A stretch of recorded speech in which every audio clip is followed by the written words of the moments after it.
السلام عليكم ورحمة الله وبركاته. اللهم صل وسلم وبارك على الحبيب المصطفى سيدنا محمد صلى الله عليه وسلم. النهاردة جايين بوصفة جميلة وحلوة كل الناس بتحبها، وصفة السمك البلطي المقلي. وجا عملت جنبه شوية رز أبيض وشوية صيادية اللي هي الدمعة أو الشكشوكة زي ما في ناس بتسميها الشكشوكة. أنا عندي حوالي كيلو ونص سمك. يعني الراجل لما اشتريتهم قلت له شرحهم لي شرايح بالطول.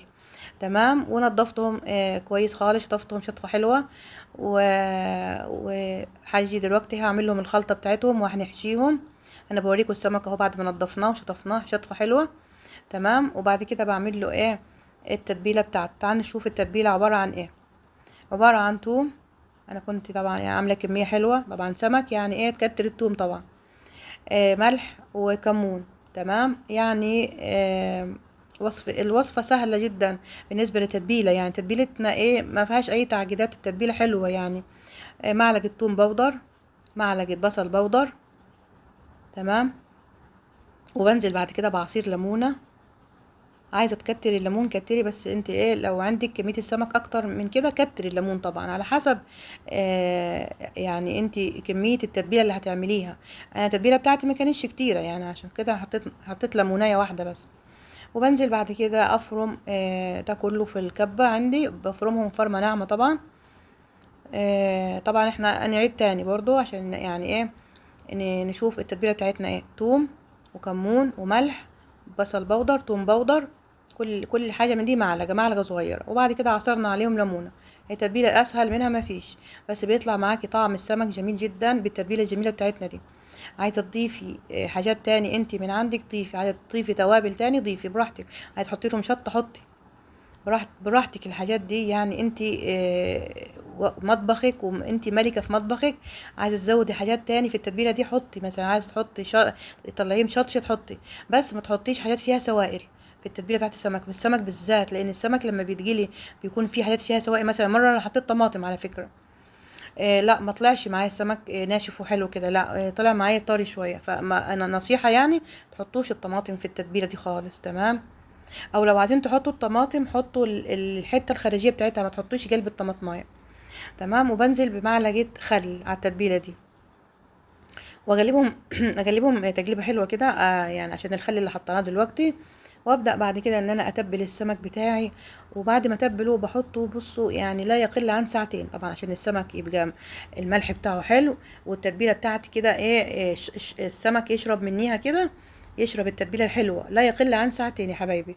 اسيب السمك جوه التتبيله الحلوه دي جوه التلاجة كده، اسيبه ما اسيبوش من بره، احطه جوه التلاجة ساعتين عشان خاطر السمك بتاعنا يبقى متشبع كده بالطعم التتبيله الحلوه، وياخد كده التوم الحلو بتاعنا كده والبصل البودر اللي حطيناه والثوم البودر والكمون.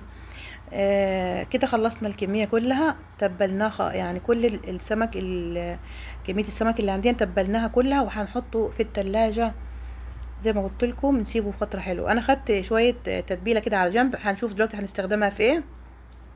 تمام، هعمل بعد كده دلوقتي انا ايه الصياديه بتاعتي اللي هي الدمعه او الشكشوكه زي ما في ناس بتسميها الشكشوكه.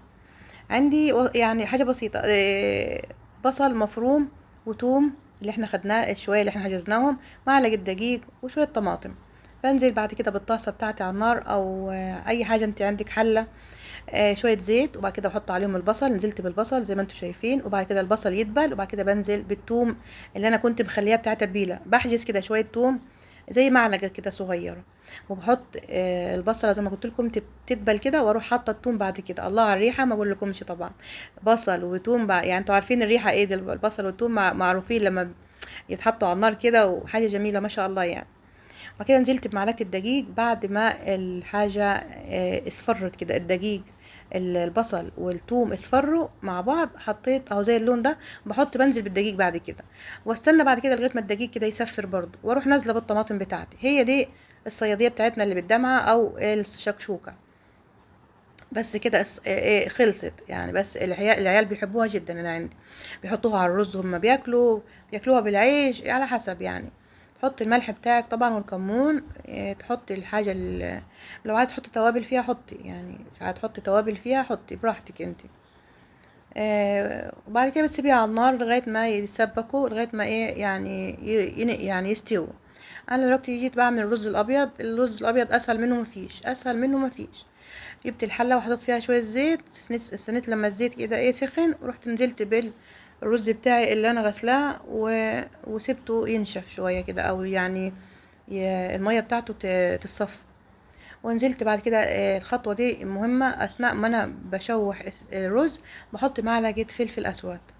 هي دي الحلوة اللي بتدي طعم الرز اسمه هو اسمه رز مفلفل، عشان كده سميناه رز مفلفل. بيحط الرز اثناء التشويح بحط له معلقة الفلفل الاسود دي لازم، خصوصا لما يكون الرز ابيض. تمام، رز ابيض يعني ما فيهوش اي حاجة ولا شعرية ولا حباية وحباية. بنزل بعد كده بحط له الملح بتاعه، يعني بظبط له الملح بتاعه. وانا عندي على الناحيه التانية هنا الدمعه خلصت، او الشكشوكه او الصياديه الطماطم خلصت وشيلتها من على النار. ما بتاخدش يعني كتير وقت هي. وبعد كده الرز بحطه اهو، شايفينه حطيته على العين التانية الاخيره الصغيره، ووطيت النار عليه عشان الرز ما يشيطش مني. وطيت النار عليه خالص.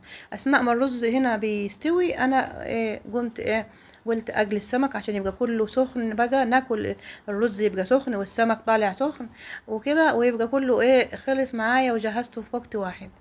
خدت السمك بتاعه وتبلته كويس في الدقيق.